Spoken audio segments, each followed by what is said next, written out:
Mejujur, selamat malam. Selamat menyaksikan Suara Taras Podcast. Pada malam hari ini kembali lagi bersama saya, Sonia, saya host Suara Taras Podcast. Pada malam hari ini, saya kedatangan seorang narasumber yaitu Brian Samosir yang memiliki moto tertarik dengan sesuatu yang unik dan memiliki nilai kreatif. Baiklah teman-teman, langsung saja kita sambut narasumber kita pada malam hari ini, Brian Samosir. Oke. Jojo, apa kabar nih Bang? Baik. Baik ya. Baik. Silakan duduk ya. Oke. Gimana nih? Gimana nih Bang? Bingung nih, pembahasannya mau dari mana ya? Oh gitu. Iya. Nih sejauh ini aku tanya dulu nih Bang, kesibukannya ini apa nih sekarang nih? Oke, kesibukan sebagai apa nih? Kalau sebagai apa nih yang paling menonjol nih? Memang posisi hari ini saya masih berkuliah, melanjutkan studi. Kemarin sudah lulus di IPB, ngambil teknik komputer, kemudian lanjut studi ilmu hukum. Wah, menarik sekali ya. Iya. Lagi melanjutkan studi berarti mahasiswa ya? Mahasiswa sesuai dengan yang dipakai inilah, GMKI. Oke. Sebelum kita membahas tentang Abang sebagai mahasiswa nih, saya penasaran nih dengan atribut-atribut yang sudah dikenakan nih Bang. Apa sih itu GMKI? Mungkin bisa dikenali nih ke teman-teman yang sedang menyaksikan Suara Taras pada malam hari ini. Boleh. Baik, seperti yang dilihat ini memang atribut dasar dari GMKI, dan ini Gordon Dualis ini digunakan oleh pengurus pusat. GMKI itu sendiri adalah satu organisasi, mungkin sama seperti organisasi kemahasiswaan pada umumnya, tapi sudah bergerak cukup lama. Bahkan kalau kita runut ke dalam sejarahnya, 1950 GMKI pertama kali didirikan, dan founding father kita adalah Om Yohanes Lemena.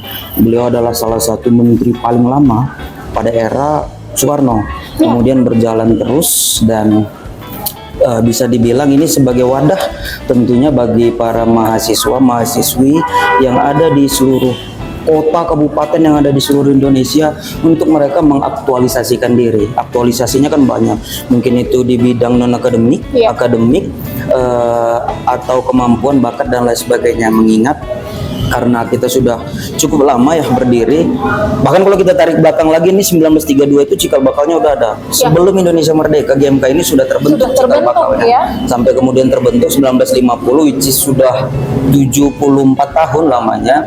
Jadi mahasiswa-mahasiswa yang kemudian masuk ke GMKI menjadi kader diuntungkan karena begitu banyaknya senior-senior yang siap membantu. Jadi tentulah banyak hal yang akan kita dapat selain tentang relasi, kemampuan tentunya, dan ya kemampuan untuk langsung terjun ke lapangan sesuai dengan medan tugas yang ada di GMKI gitu. Berarti GMKI ini sudah cukup panjang nih ya Bang, perjalanannya dari 1950. Benar. Oke, menarik sekali ya. Oke, sejauh ini Bang, posisi Abang di GMKI sendiri itu apa sih? Oke, ya memang jadi posisi saya pada hari ini memang dipercayakan menjadi bagian dari pengurus pusat GMKI sebagai Ketua Bidang Ekonomi dan Kreatif. Jadi ini jabatannya baru dilimpahkan kira-kira begitu kepada saya sekitar 3 bulan lalu. Tapi kalau kita runut ke belakang, sebelumnya saya ditempatkan sebagai Ketua Bidang Media, Komunikasi, dan Informasi. Begitu. Wah, hebat sekali ya. Masih muda, mahasiswa juga, sedang menyandang status juga ya, aku bisa bilang status juga sebagai ketua bidang ekonomi kreatif. Berarti untuk menobatkan sebagai ketua di bidang ekonomi dan kreatif itu bukan sembarang terpilih. Kenapa kita bilang seperti itu? Karena ada kata kreatif. Benar. Jika Abang tidak dipandang sebagai orang yang kreatif, sebagai anak muda kreatif, tidak mungkin terpilih dan menyandang posisi seperti itu ya. Coba bisa dijelaskan? Kira-kira begitulah, karena memang dalam proses ini kan ada sekitar 118 cabang GMKI di seluruh kota kabupaten yang ada kampusnya. Contoh kayak di wilayah Sumatera Utara, Nanggro, Aceh, dan Nias itu ada sekitar 16. Jadi kita dibagi per wilayah sampai dengan 15 wilayah. Dan kita kan selalu berjenjang nih, namanya juga berorganisasi, mulai dari anggota masuk ke komisariat, masuk dalam kelompok cabang, baru nanti dari cabang ini yang mungkin ingin melanjutkan pelayanannya bisa mencoba mengusahakan diri untuk masuk ke pengurus pusat. Jadi di pengurus pusat ini sendiri kami GMKI kurang lebih hanya sekitar 40-an. Tapi mungkin yang ingin berada di posisi itu, kalau saya tidak salah ya, waktu 2022 karena masa bakti kami ada sekitar 2 tahun, itu sekitar 600-an orang. Jadi kalau dibilang kemampuan, mungkin itu salah satunya yang dilihat oleh formatur, karena kita dipilih oleh formatur, oleh ketua umum kami Jeffrey Goltom bersama dengan sekretaris umum Artinus Bulu beserta dengan 3 anggota lainnya. Mereka kemudian memilih berdasarkan perintah dari dan amanat dari Kongres. Lalu terpilihlah kita ini, kira-kira begitu. Mungkin ada unsur kemampuan, mungkin ada unsur kedekatan, ya banyak unsur lah. Sama kayak mungkin Jokowi memilih menterinya, kira-kira begitu. Kira-kira gitu ya. Iya. Oke, karena sudah menyinggung ke situ Bang, kemampuan ya, kita Benar. kemampuan ya, karena logikanya kita pikir jika kita tidak punya kemampuan satu bidang, kita tidak akan mungkin memimpin ya, Benar. berada di lingkungan tersebut. Ngomong-ngomong nih Bang, kita ngomongnya santai aja nih, Boleh. santai aja karena saya ikut kakaknya aja. ya ikutin alur aja ya. Gini, kita bahas hal dan yang sedang kita alamin nih di Tanah Karo, karena kita sedang ada di Tanah Karo ya. Ya, Aku pengen tahu juga nih, selaku abang bagian dari GMKI sebagai pengurus ketua bidang ekonomi dan kreatif nih, saya tarik kembali ke daerah saya, Ya, Tanah Karo. daerah kita. Benar, daerah kita bisa bilang seperti itu. Mungkin karena sekarang abang stay di Tanah Karo ya, walaupun kemarin kan nggak stay di sini seperti itu ya, mengembangkan sayapnya di luar gitu. Ini dalam waktu dekat ini Bang, kita akan adakan pesta demokrasi pilkada untuk pemilihan kepala daerah yang akan diadakan di bulan 11 ini nanti. Kira-kira aku bertanya menurut pandangan abang. Menurut pandangan abang, pemimpin seperti apa sih yang sedang dibutuhkan Yang dibutuhkan ya. di Tanah Karo ini nanti?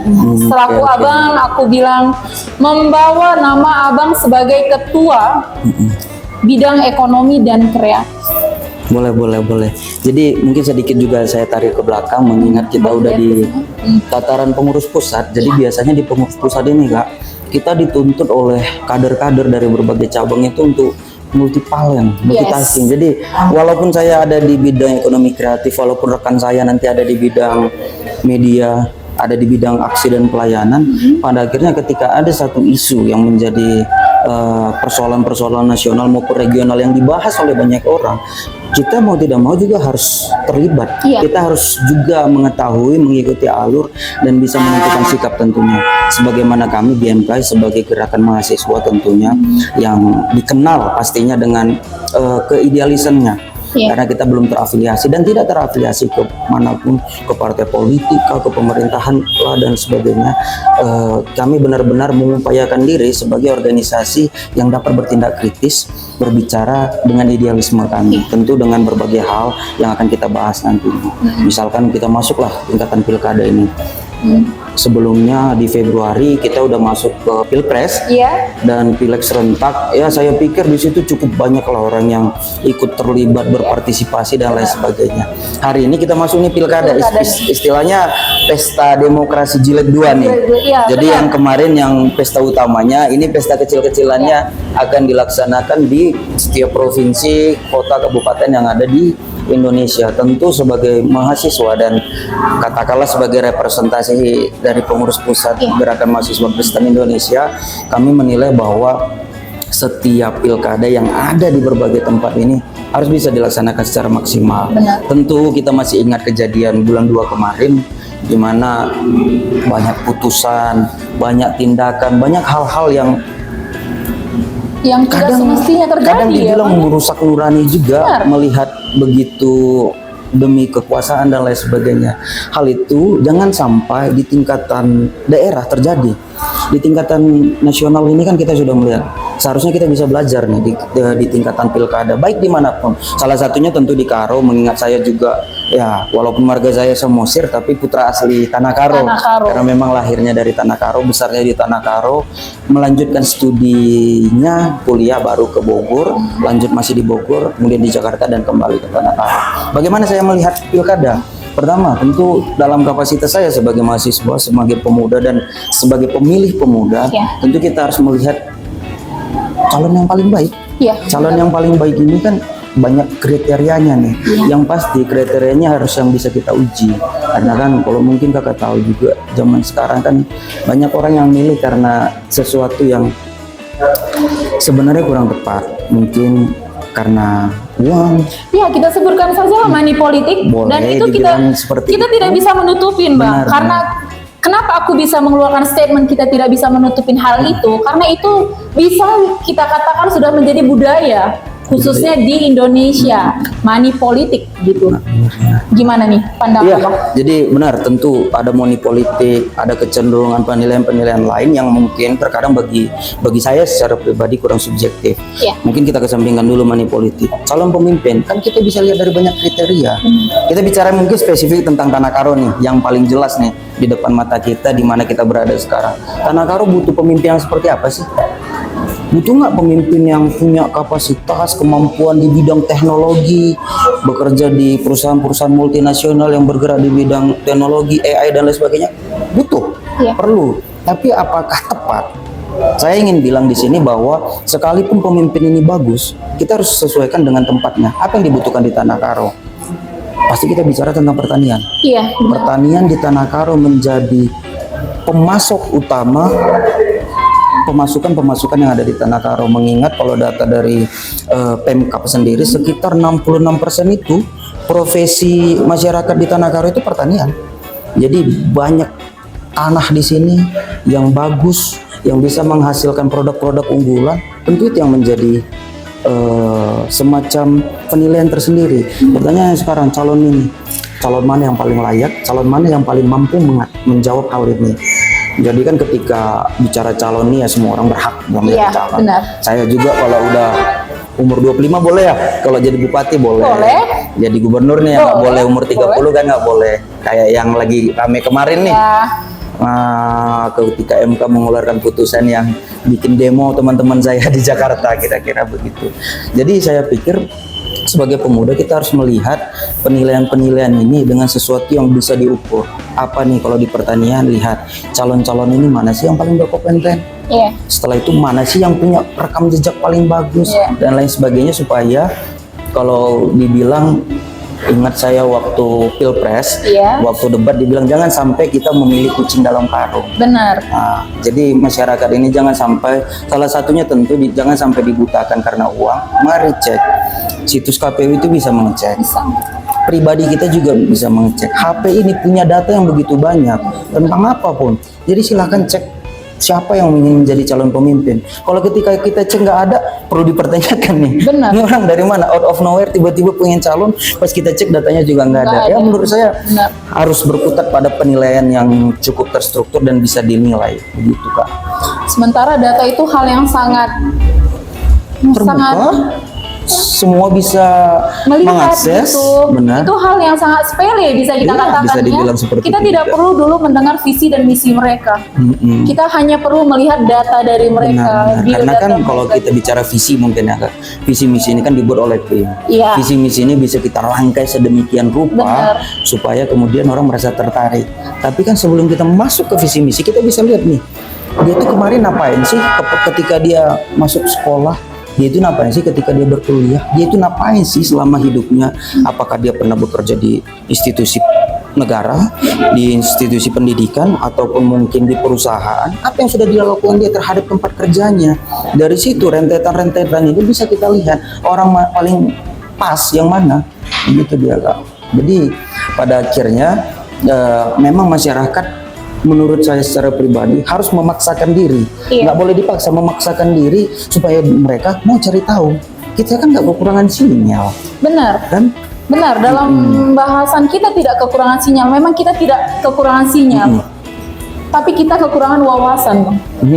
Dan Gitu mindset juga ya. yang masih tertutup. Waduh, itu Tertutup juga karena ya. apa? Karena money politik. Kita kembali ke money politik. Sekarang kita punya calon yang memiliki wawasan yang luas pun, pendidikan yang hebat pun, bahkan pengalaman yang luar biasa sekalipun, jika mindset masyarakat yang belum bisa kita ubah dan berusaha untuk maju lebih baik lagi, bagaimana tuh menurut Abang kita bisa maju? Jadi sebenarnya kalau bicara itu mungkin kesannya ceritanya nanti jadi agak panjang nih. Iya. Tapi coba ini Tapi menurut coba kita, menurut, nggak apa-apa kita singgung agak panjang karena perspektif apa? saya lah kira-kira. Karena bisa abang, aku jadikan abang itu salah satu perwakilan muda Karo Waduh, mantap banget untuk tuh. menyampaikan aspirasinya Iya, gitu. iya. Karena kalau kita door to door, aku nggak akan mungkin seperti itu gitu. Tapi abang lah selaku anak Karo yang stay berada di lingkungan masyarakat banyak nih. Benar-benar. Pasti sudah setidaknya banyak aspirasi dan harapan masyarakat yang sudah abang dengar. Benar-benar. Gitu. Jadi Apa bisa sampaikan Anda?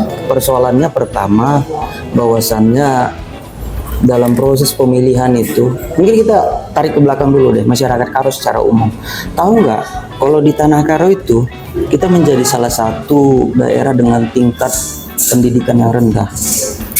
Pendidikan kita itu sampai SMA tinggi, SMA ke kuliah itu rendah. Silakan cek datanya masing-masing nanti. Dibandingkan dengan kabupaten kota lain yang ada di Sumatera Utara yang padahal dulu jauh di bawah kita. Tahu nggak kalau narkoba menjadi salah satu penyakit masyarakat paling besar di Tanah Di Tanah Karo. Karo. Dan bahkan kadang saya harus bilang mungkin dipelihara. Iya. Tidak dihiraukan, dibiarkan begitu saja. Kalau mungkin ingat kejadian wartawan pada waktu itu, kalau kita cari sedikit ke belakang, ada sangkut pautnya juga dengan persoalan narkoba, Iya. seks bebas dan lain sebagainya. Penyakit-penyakit masyarakat ini, menurut hemat saya, kok bisa tiba-tiba datang nih? Kok bisa ujuk-ujuk datang? Baru setelah saya lihat, berdasarkan data juga, masyarakat Karo yang berpendidikan, pada akhirnya nggak mau balik ke Tanah Karo. Iya. Saya di Bogor, di situ saya kenal ada salah seorang yang pemilik Ria Busana, Iya. contoh. Beliau ini adalah salah satu masyarakat Karo yang sangat luar biasa.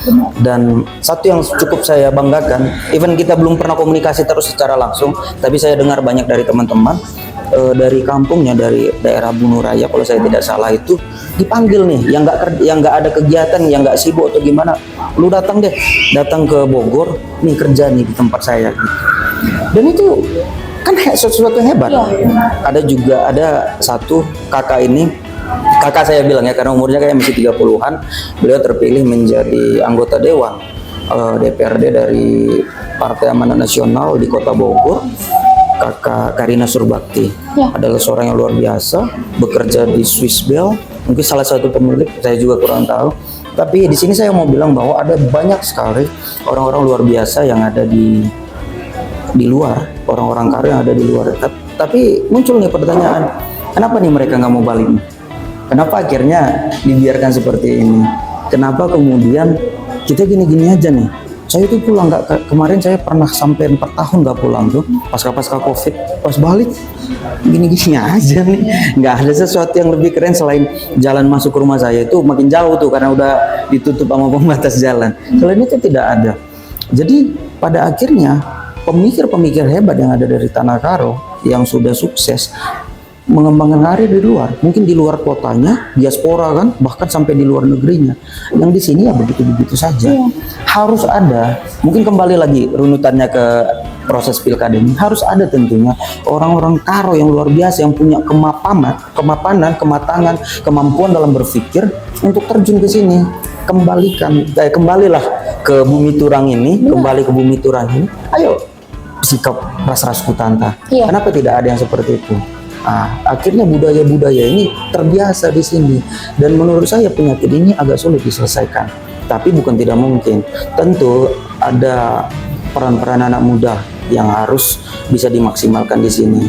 Tentu masyarakat di Karo ini juga harus percaya kepada anak muda. Kalau anak muda juga bisa berkembang, dan ya bisa dilihat atlet-atlet skala nasional juga ada kok yang orang Karo.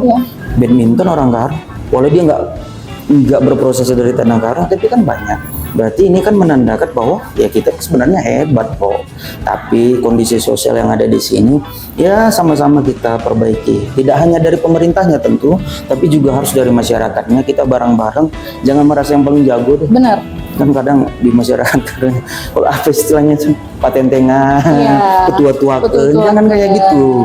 Dan kalau masih besar di sini, coba keluar untuk mengasah pikiran, mengasah kemampuan, coba berdialek, berlogika, berkomunikasi dengan lebih banyak orang lagi.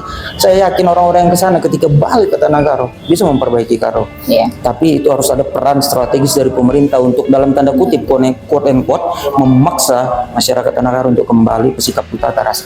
Gitu. Iya, benar. Statement yang abang ucapkan itu sangat menarik gitu. Kalau kita bilang bakat dan talent dari Tanah Karo itu banyak sekali. Aku bisa bilang seperti itu. Karena kenapa seperti itu? Karena saya pribadi, begitu juga dengan temen, ya, kita udah turun tuh. Oke. Tim Ususanda Oke. Go Internasional. Iya. Ya, perwakilan dari mana? Tanah Karo. Benar. Penyanyi Indonesian Idol, Ya, Tanah Karo. Iya. Putri Indonesia, Tanah Karo. Benar. Apa sih yang membuat mereka itu tidak mau mengembangkan sayap? Ketika kita tahu anak Karo itu mempunyai bakat, mereka nggak mau, Bang. Karena apa yang membuat tidak adanya apresiasi dari pemerintah setempat. Dan menurut abang, aku tanya, aku bisa bilang kita, karena aku pun lama stay di Bandung, ya. Oke. Aku selama stay di Bandung, jadi kita nih, menurut abang pribadi, sebelum aku melontarkan, menurutku, ini udah kita saling wawancarain ya ceritanya ya. Iya.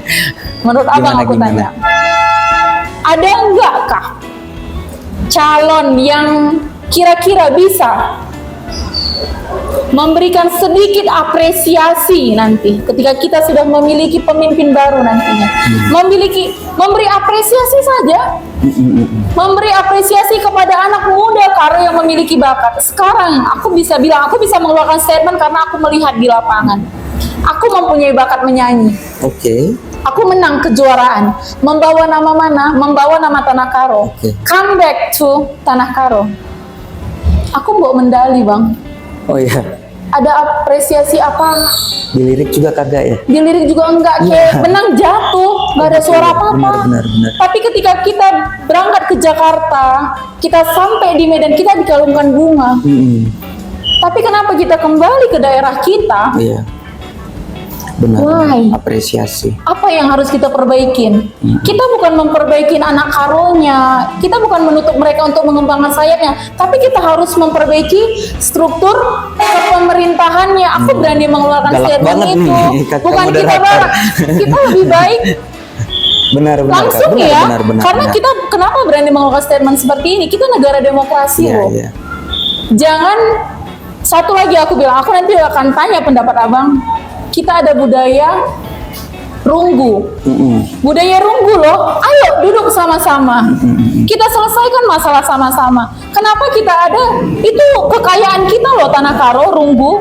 Kenapa sempat terjadi demonstrasi? Apa yang terjadi? Demonstrasi ya. Kalau kita membiarkan demonstrasi terjadi di Tanah Karo, itu udah berarti something dong. Oh iya, saya juga ingat ada beberapa. Ya, berapa kali terjadi? Berapa kali terus terjadi? Dalam tahun ini udah berapa kali terjadi demonstrasi? Ketika kita mempunyai pemimpin yang bijak, pemimpin yang siap turun untuk bertemu dengan masyarakat ini tidak perlu direspon, Bang. Mereka hanya butuh didengarkan. Kita siap sebagai pemimpinnya, kita siap turun. Istilah kembali Tanah Karo, kita harus siap menjadi anak beru, jelma sinterem. Iya. Benar. Jangan berani maju kalau kita nggak siap untuk akan itu. Menurut abang nih, aku kembali bertanya nih. Banyak banget nih. Apa? Iya, banyak statement yang aku keluarkan karena Iya. seperti ini. Kami di sini mengeluarkan statement yang fakta terjadi. Benar. Aku paling menolak kata-kata yang katanya dan kelihatannya itu hoax. Benar. Dan aku melihat juga GMKI ini menolak hoax ya. Tentu. Tuh, jadi kita masih membahas ini masih sangkut menyangkut seperti itu. Untuk apa kita lihat hoax sementara masalah kecil seperti ini pun pemerintah daerah tidak bisa, Bang, menanggulanginya. Gimana menurut abang nih? Oke, banyak ini. Pertama terkait tentang apresiasi ya. Iya. Jadi saya teringat nih waktu SMA dulu kelas 1, kelas 2 cukup aktif di karate dan puji Tuhan di kelas 55 kg dulu selalu mendapat medali emas. Kita sampai ke tingkatan provinsi, di provinsi waktu itu kayak saya kalah, tapi kemudian teman-teman saya berlanjut, ada yang sampai tingkat nasional dapat medali, pulang ke sini ya udah begitu aja. Ini kan kadang jadi pertanyaan yang cukup miris. Mungkin kita buka-bukaan lah, waktu saya menang itu hadiahnya itu kan cuma 100.000 lah, padahal ya usaha kita untuk mencapai titik itu kayaknya nggak bisa dibayar dengan angka segitu. Bukan kita bicara tentang nominalnya, tapi seminim itulah apresiasi dalam dunia olahraga. Padahal seperti yang kakak bilang, atlet MMA aja ada dari Tanah Karo, kan wusu juga seperti yang kakak sampaikan tadi. Saya tahu beberapa orang itu dan mereka adalah luar biasa. Kenapa saya bilang luar biasa? Karena mereka bisa mencapai titik tertinggi di tingkat nasional dengan fasilitas yang paling minim. Apa yang kita lihat di sini? Pertanyaan saya satu, ada nggak GOR di Tanah Karo?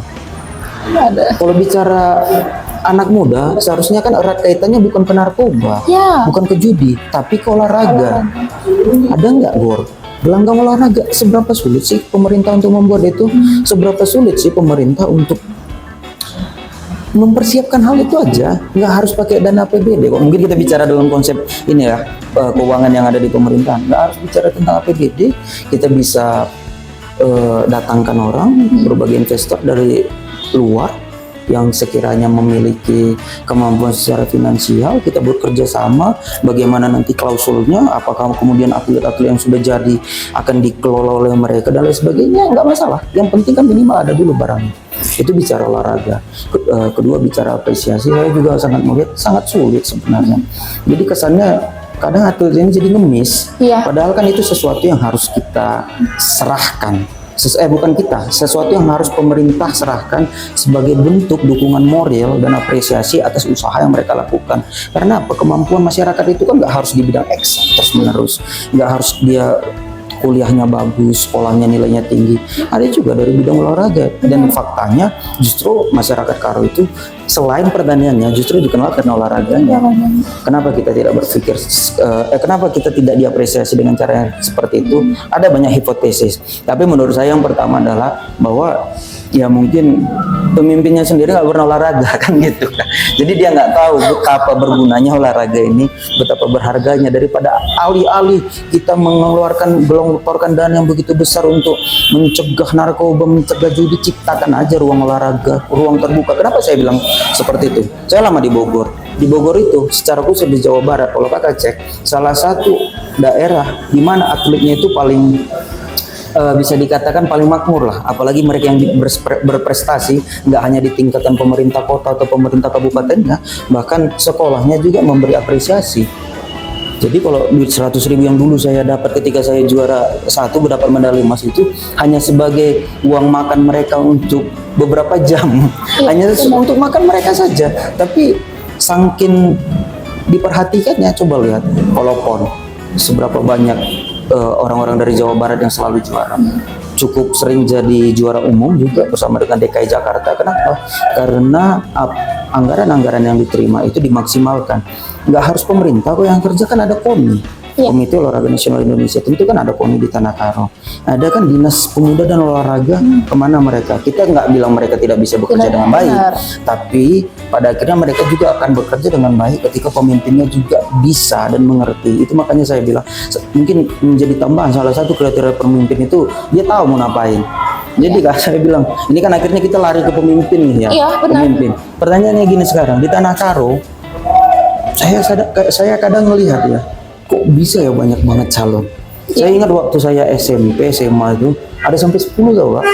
Ini 10 calon kan kayak gila lu semua gitu. Oh berani banget. Padahal setelah kita lihat seperti yang saya bilang tadi, mungkin sekarang di 2024 dari semua calon yang ada di sini, coba cek seberapa banyak sih yang riwayat hidupnya terpublikasi dengan baik. Tak ada.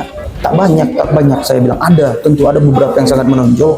Kalau saya sebut orangnya nanti terkesannya kan memihakkan, tapi saya pikir teman-teman bisa lihat ada yang sangat menonjol, baik itu organisasinya mampu, kemampuannya bekerja di institusi pemerintahan, di institusi negara. Saya melihat banyak kok. Kenapa bukan orang-orang yang kayak gini nih? Kenapa bukan orang-orang yang benar-benar berkualitas? Kita kasih nih, ya udahlah, kami berikan suara kami ini untuk untuk abang nih, coba nih buktikan apakah benar bahwa orang yang berpendidikan tinggi itu bisa memperbaiki Tanah. Kenapa saya bilang begitu? Karena kita berangkatlah dari 5 tahun, 10 tahun, 15 tahun ke belakang, pemimpin-pemimpin kita, coba lihat apa yang sudah dibuatnya. Saya tidak bilang negatif, tapi flow-nya itu sangat lambat. Kenapa? Karena menurut saya satu lagi masuk kriteria baru adalah calon pemimpin yang ada di Tanah Karo itu harus menjadi pemimpin yang punya kemampuan berdiplomasi yang bagus, tidak hanya di tingkatan lokal, tapi regional, nasional, bahkan global. Kenapa saya bilang kayak gitu? Kita bicara tentang anggaran, misalkan anggaran di Tanah Karo, APBD-nya berapa sih? 1, sekian T. Itu tahu nggak Kak?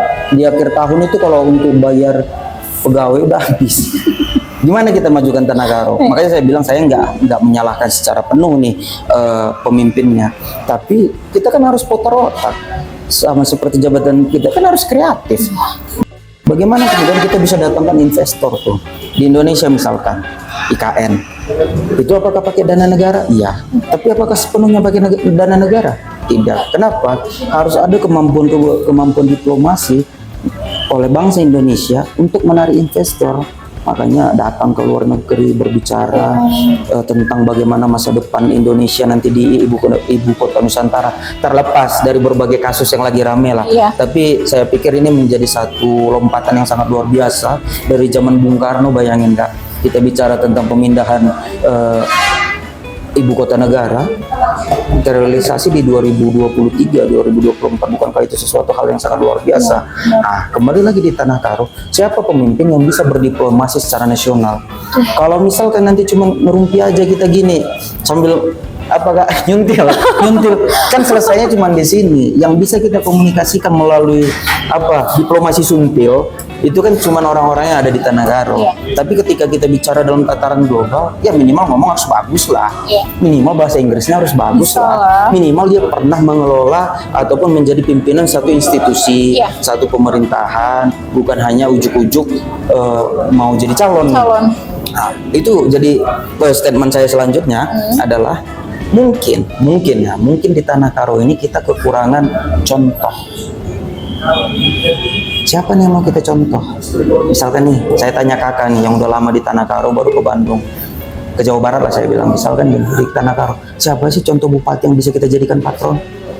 Punya ini enggak? Enggak, sama sekali tidak. Ya jujur saja. Kalau di aja. Bogor itu saya punya, saya bilang kemarin wali kota kami di Maria, menurut saya terlepas dari berbagai kontroversinya, dia itu salah satu wali kota tersukses yang ada di kota Bogor. Pertanyaannya, di Kabupaten Karo, siapa yang bisa kita jadikan patron? Yang istilahnya nanti kalau 2024 nih, kita mau pemilihan tanggal 27 November, siapa nih yang minimal mirip deh kayak bupati yang kemarin?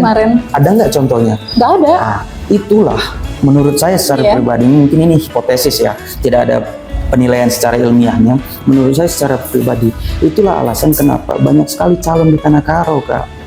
Semua merasa layak. Kenapa? Karena nggak ada satu contoh yang benar-benar menaruh standar tinggi. Kita bicara tentang DKI. Waktu zaman Basuki Cahayapurnama Ahok, terlepas dari kasusnya tentang penghinaan agama, dia itu mampu membuat standar yang cukup tinggi di DKI sehingga calon berikutnya itu minimal harus sama nih. Kalau nggak sama, nampak banget nih bobroknya, jelek banget. Nah, di Karo kita butuh kayak gitu. Saya yakin dan percaya 2024 ini kalau ada pemimpin yang berani maju dan memperlihatkan setidaknya dalam 2-3 tahun ke depan dia bisa kayak gitu. Ke depannya Kak, 2029 tak berani lagi orang calon. Apa sih yang kakak dengar ketika kita bicara calon? Money politik. Asakai Sena, benar nggak Kak? Benar. Bukan yang dibilang apa sih gagasan dia? Benar. Apa sih kemampuan dia? Dari mana sih orang ini berasal? Bagaimana sih track recordnya, kinerja dia selama ini? Apakah dia pernah aktif di dunia organisasi kah, dunia community kah, atau pemerintahan kah, atau pengusaha? Nggak pernah pembahasan seperti itu. Saya ingat sekali jadi saya ini kan baru 2 minggu ya. Saya datang ke Merek, cerita sama seorang abang saya, kebetulan dia baru lulus kemarin P3K sebagai guru. Ian, ini yang calon uangnya segini deh. Kok abang bilang kayak gitu? Ya cuman itu yang disampaikannya ke aku katanya. Dia nggak bicara tentang ide. Yang dia bilang gini, menurut aku miris Kak. Dia bilang gini, asa KIP senkala segi si bere si tambahi. Jadi yang dibilang dia adalah tentang cerita untuk beradu duit. Nanti kalau calon ini kasih 500.000, ku kasih kamu 500.000 tambah 200.000. Nggak dibilang dia. Kalau orang ngasih 500.000, ku kasih kamu ide, ku kasih kamu gagasan. Kayak ginilah Karo di bawah kepemimpinanku nanti, dan aku siap mempertanggungjawabkan itu. Ada nggak yang berani? Ada. Tapi kalau saya sebut nanti nggak tak enak kan, karena saya melihat ada beberapa calon. Bukan beberapa sih, calon kan cuma 4-5 kali ya. Ada 1-2 orang calon yang secara pendidikannya sangat matang. Mungkin kita bilang aja Bang Antonius. Ya. Dia tuh doktor adalah orang hebat lah, minimal dari gelar. Ada kedua senior saya juga, Abednego Tarigan. Kemampuan dia perlu diperhitungkan juga, karena sudah bekerja di tingkat kepresidenan sebagai staf presiden. Terus tentu Bu Kori juga sebagai bupati incumbent. Jadi dari 3 orang ini kan kita bisa lihat nih, siapa sih yang paling cocok bicara tentang Tanah Karo yang pertaniannya perlu dikembangkan. Padahal kita sebagai daerah pertanian, jantung ya. pertanian. Kenapa saya benar itu Kak, jantung? Kenapa saya bilang benar? Pertama, wortel yang ada di Tanah Karo itu memasok 25% Ya. kebutuhan wortel nasional. Bukankah itu sesuatu yang luar biasa? Mungkin masyarakat Karo juga nggak sadar. Dia pikir petani-petani wortel sekarang itu kayak petani rumahan, nggak? Jadi kayak dibuatnya di samping rumahnya, baru nanti udah panen dimakannya, sisanya dijualnya. Enggak, kita itu udah bicara tentang mengirim ke luar kota, keluar pulau, bahkan sampai ke luar negeri. Udah sampai kok ke Singapura, udah sampai kok ke Malaysia. Nah, siapa yang bisa menjawab tantangan mereka? Tantangan mereka apa? Harga. Dari 5.000, 4.000, sekarang 1.000. Kurang gila apa? Dan lebih gilanya lagi apa tahu Kak? Jadi panjang tentang wortel nih, pertanian. Karena saya dari PB nih, Institut Pertanian. Walaupun jurusannya bukan pertanian. Dari angka 5.000 turun ke 1.000. Begitu banyaknya wortel kita, bahkan kita sudah mencapai kata swasembada wortel sebenarnya. Tiba-tiba pemerintah keluarkan keputusan nih, memperbolehkan impor. Datanglah barang dari Cina. Gila nggak? Merusak ya? Merusak, tentu akan merusak. Pertama harganya rusak, kedua supply-nya kan akan menjadi overload. Kenapa? Karena sudah datang dari Cina. Saya yakin yang dari Cina ini sudah jelas nih pos-posnya. Nah, yang dari Karo akhirnya selesai berhenti di cold storage. Mereka nggak berani keluarkan karena nggak ada penerimanya. Sekalipun diterima, harganya tak cocok. 1.000 sampai ke Jakarta nanti wortelnya sudah rugi. Sudah rugi di ongkos perjalanan, sudah rugi di biaya operasionalnya. Pertanyaannya, siapa yang bisa menjawab itu? Apakah yang menjawab itu adalah orang yang punya kemampuan di bidang AI teknologi, atau orang yang biasa bekerja di korporat, atau orang yang pernah menangani persoalan-persoalan agraria, orang yang pernah menangani persoalan-persoalan pertanian? Ini kan sesuatu hal yang sangat sederhana. Benar. Jadi masyarakat maulah, saya bilang maulah untuk mencari tahu siapa yang bisa menjawab itu dalam tataran tindakan yang ada di daerah, di lokal, sampai dalam proses pembuatan kebijakan-kebijakan yang menguntungkan masyarakat Tanah Karo, secara khusus pelaku-pelaku usaha di bidang pertanian wortel. Itulah menurut saya pemimpin-pemimpin itu harus bisa menjawab tantangan-tantangan yang paling penting diselesaikan secara urgent di Tanah Karo. Sebenarnya itu kita bisa bilang itu bukan hanya tantangan. Benar. Tapi itulah yang harus dikerjakan. Karena apa? Tanah Karo ini harus dikerjakan. Kenapa kita bilang bisa harus dikerjakan? Karena income kita terbesar dari situ, Bang. Itu petani itu jantung kita loh. Benar. Orang menyebutkan beras padi, statementnya itu udah langsung pertanian, jeruk. Benar kalau tidak? Jeruk kita sekarang entah di mana. Iya, hanya seperti itulah. Kita berada di luar, kita bilang beras lagi, oh penghasil jeruk ya. Sekarang ada nggak kita dengar seperti itu? Coba kakak yang orang beras tagi, ada kan? nggak? Ya, aku sendiri yang ada stay di sini sama sekali tidak mendengar hal seperti itu. Gitu. Karena apapun yang kita bahas sekarang, terlebih ke pilkada nantinya di bulan 11, seperti statement awal yang kita ucapkan, mereka tidak perlu siapa yang mencalon nanti, siapa partner yang mereka gandeng, apa prospek ke depan mereka, masyarakat nggak perlu. Yang mereka perlukan itu berapa yang mereka kasih untuk saya bisa memilih mereka. Tuh, jadi bisa nggak kita muda-mudi Karo untuk merubah statement itu dalam beberapa bulan ke depan? Bisa nggak Abang menjawab? Karena ini sebenarnya bisa kita bilang hal yang sangat sepele, tapi memberikan dampak yang sangat besar untuk masyarakat Tanah Karo dan masa depan Karo loh 5 tahun ke depan. Ini bukan waktu yang singkat. Hanya kita memiliki 2 bulan untuk membantu masyarakat lingkungan kita aja.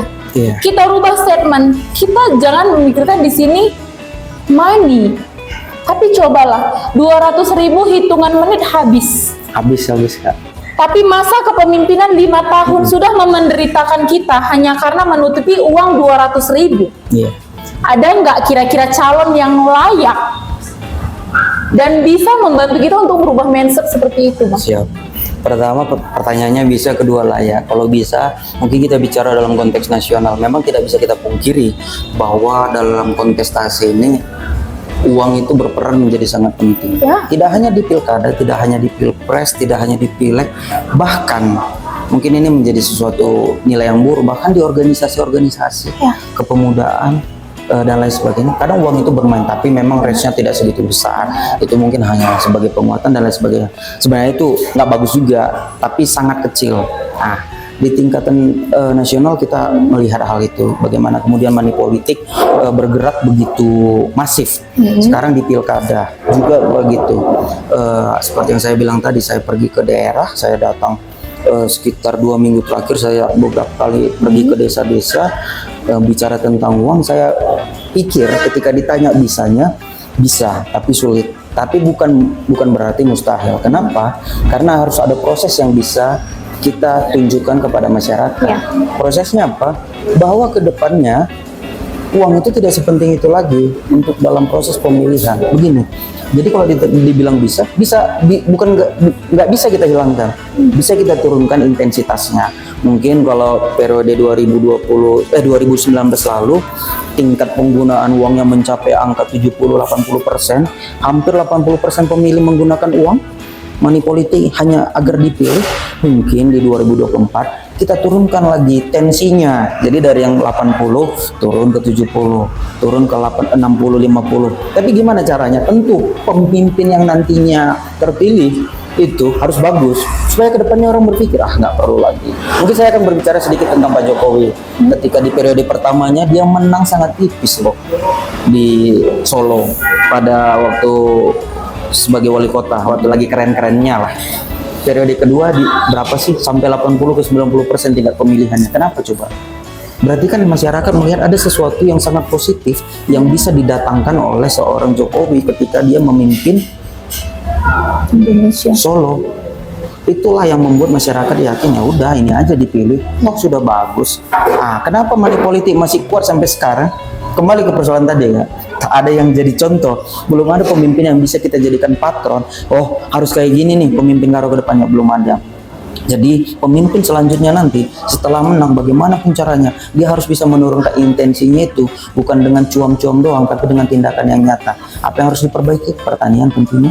Kedua, kalau boleh tentulah pariwisata. Dulu kita dikenal karena itu pariwisata. jantung kita juga loh, Bang. Jantung kita. Income terbesar kita itu termasuk dari wisata. Setelah pertanian, pariwisata, bagaimana kemudian ini bisa dimaksimalkan? Siapa yang bisa melakukan itu, Kak? Ini nggak bisa coba-coba tentunya kan. Harus orang yang setidak-tidaknya dulu pernah berurusan dengan hal itu. Coba dari calon siapa yang pernah? Kalau cuma kongko-kongko aja kerjanya karena banyak duit kan, nggak usah dipilih lah. Kayak gitu kan. Banyak orang yang lebih layak. Mungkin pada akhirnya kan yang lebih layak ini tak berani maju karena persoalan yang dibahas tentang uang. Tapi bayangkan Kak, jika 2024 ini ada calon luar biasa nanti, masih muda tentunya. Saya kan orang muda nih. Bisa saya pilih yang umur 70. Dan tidak menutup kemungkinan, Bang. Mungkin malam ini kita duduk bersandang tanggal 27 penentuan. Benar. Nggak menutup kemungkinan Abang mencalon. Tidak menutup kemungkinan. Iya. Benar, karena kita tidak perlu mengeluarkan statement di sebelum tanggal 27. Penentuannya di tanggal 27 nantinya. Seperti yang saya bilang juga, tentu pertama dia punya kapasitas di bidang pertanian, pariwisata, dan sektor-sektor sentral yang ada di Tanah Karo. Yang kedua, muda pastinya, supaya dia bisa lari lah minimal. Jangan nanti dibopong kan gitu. Masa nih calon pemimpin harus dibopong jalan? Ya minimal kan daerah kita ini agak luas Kak. Jumlah masyarakat yang ada di sini mencapai 500.000, DPT kita kalau nggak salah 290-an ribu. Daerah kita bayangin dari Kabanjai ke Laubalang aja berapa lama? bisa sampai 2,5 jam ke 3 jam kalau jalanannya mulus, which is sudah mulus LMD waktu itu kalau saya tidak salah. Setelah dibantu oleh Pak Jokowi, beberapa masyarakat di LMD dulu sempat menyatakan sikap keberatannya karena jeleknya daerah sana, akhirnya sudah bagus. Sejauh itu bayangin kalau kita dipimpin oleh orang yang jalannya sulit. Bukan saya bilang nggak boleh, tapi sebagai orang muda ya saya harus milih yang muda dong. Ada baiknya. Minimal mereka ngerti maksud kita. Kayak aku bilang tadi Kak, kalau dibilang masalah olahraga, dia tahu olahraga itu apa. Bukan yang nggak pernah berolahraga. Kalau dibilang masalah pendidikan, dia punya pendidikan yang bagus. Kalau bisa dibilang masalah pariwisata, dia pernah berhubungan persoalannya dengan hal-hal yang berbau tentang pariwisata. Sudah bisa, sudah layak, muda, dan tentunya mau mendengarkan. Dan mendengarkan ini bagi saya, gap umur itu nggak bisa terlalu jauh. Benar. Saya melihat terkadang kan kita ngomong sama orang tua ini pun, yang lebih tuanya aku nggak salah kosong-kosongan gitu-gitu kan. Tapi ketika gap umurnya ini makin rendah di antara kita, menurut saya informasi yang kita sampaikan itu lebih dapat diterima oleh para pemimpin ini. Dan yang terakhir, tentu dia harus bisa menegur, menyapa, dan menyalam. Kayak kakak bilang tadi, kadang kan masyarakat ini nggak hanya butuh dibilang A, B, C, dia cuma butuh didengarkan, ditegur, datang ke rumahnya, kita makan cimpa, kalau lagi kerja tahun kita datang ke sana, kita dengarkan mereka apa sih yang menjadi persoalan, udah dengarkan aja dulu, tampung, berilah satu hal, mungkin harapan, tapi yang bisa dikerjakan, jangan dibilang nanti, ya udah, kalau aku jadi Bupati Karo, aku selesaikan itu semua judi, nggak mungkin, tapi kan dia bilang kalau aku jadi minimal akan ku buat tempat-tempat supaya orang yang suka berjudi ini beralih nih, lebih suka melakukan hal-hal yang produktif. Jadi cara kita untuk menyelesaikan masalah itu mencari alternatif jalan, bukan dengan cara menghancurkan mereka. Karena ketika dibuat gitu, ya buktinya judi di Tanah Karo tak selesai-selesai sampai sekarang. Berarti kan persoalannya bukan hanya judinya itu, tapi mungkin karena masyarakat tidak punya wadah lain untuk mereka mengaktualisasikan dirinya. Pulang sekolah tak ada tempat olahraga, pulang kerja udah capek dia tak ada tempat untuk beristirahat, untuk mendengar atau melihat suasana yang indah. Akhirnya dem batu lah kan pada akhirnya. Jadi fasilitas itu harus diperbaiki dan hanya bisa diperbaiki tentu oleh orang-orang yang mengerti apa maunya kita. Kenapa aku bilang kita? Karena kakak tahu sendiri tingkat pemilihan tertinggi mencapai 60% di Indonesia itu adalah kaum pemilih pemuda dan pemilih pemula. Tentu di Tanah Karo juga begitu. Jadi siapa yang paling bisa bagi saya secara pribadi menjawab keresahan anak muda, itu yang layak kita pilih. Bagi saya. Sebelum semakin jauh nih pembahasan kita, karena semakin lama disuruh kira keluar juga nanti siapa jagoan kita ya. Gitu ya. Tapi KTP saya Bogor nih. Jadi aman. Cuma masih Bandung. Oh iya. Sama-sama luar. Benar. Jadi bilang pendatang nih. Iya. Baiklah Bang. Melihat waktu kita dan aku juga tidak mau sebelum tanggal 27 bocor nih jagoan kita, ya. Gitu ya. Siap. Kita Baik. ambang-ambangnya kita itu butuh pemimpin yang muda. Bagi saya ya. Semoga bagi orang lain juga. Berpotensi, yang pastinya, punya pengalaman, yang lebih berwawasan. Dan satu yang kita perlukan, bermasyarakat. Tentu. Ya. Karena jangan masa kampanye hadir di setiap pesta tahun, begitu menjabat hilang lenyap di telan bumi. Pas masyarakat mau ngomong malah represif, menggunakan aparat dan lain sebagainya, janganlah. Jadi untuk menutup program kita pada malam hari ini, Bang, jadi kita harus membuat gimana penonton Suara Taras penasaran dengan perbincangan kita pada malam hari ini ya. Tidak menutup kemungkinan kita akan buka season kedua. Oke? Boleh. Sebelum kita tutup nih, Bang, perbincangan kita pada malam hari ini. Abang aku jadikan sebagai muda Karo, aku jadikan perwakilan muda-mudi Tanah Karo. Abang boleh nggak menyampaikan pesan? Kita sebagai muda-mudi, sebagai pemilih untuk calon pemimpin kita nantinya di Tanah Karo, untuk masa depan Tanah Karo di 5 tahun ke depan. Harus seperti apa sih kita? Mungkin bisa abang langsung fokus ke kamera. Boleh. Sekalian saya tambah GMKI-nya ya. Boleh. Karena ini orang GMKI ini. Pertama caranya Anda harus masuk GMKI. Buat yang Kristen ya.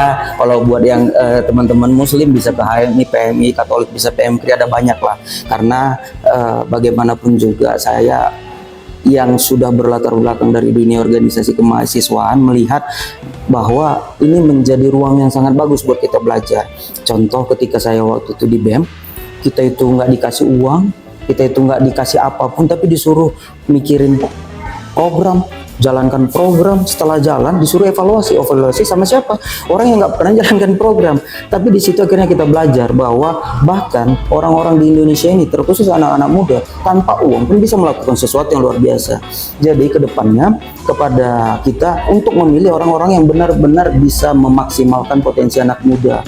Siapa yang paling bisa memberikan ruang sebesar-besarnya kepada anak muda, itulah yang kita pilih. Tentu di samping itu dia harus muda, dia harus punya potensi, dia harus punya kemampuan dan pengalaman kerja yang baik. Dan semua itu saya pikir tidak harus saya sampaikan siapa orangnya, tapi silahkan kepada masyarakat secara khusus setelah melihat podcast ini, mari cross check, silahkan searching siapa calon yang paling banyak dilihat, yang paling punya kemampuan. Saya sarankan itulah yang dipilih. Kalau kata presiden terpilih kita Pak Prabowo, ambil duitnya, pilih yang benar. Begitu dari saya. Iya Bang ya. Oke. Baiklah teman-teman, terima kasih yang sudah menyaksikan Suara Taras pada malam hari ini, dan saya kembali lagi menyampaikan kepada teman-teman jangan lupa follow akun TikTok Suara Taras Podcast dan terus saksikan Suara Taras karena kami akan terus memberikan informasi mengenai Tanah Karo. Terima kasih, Najwa Jua. Terima kasih. Oke.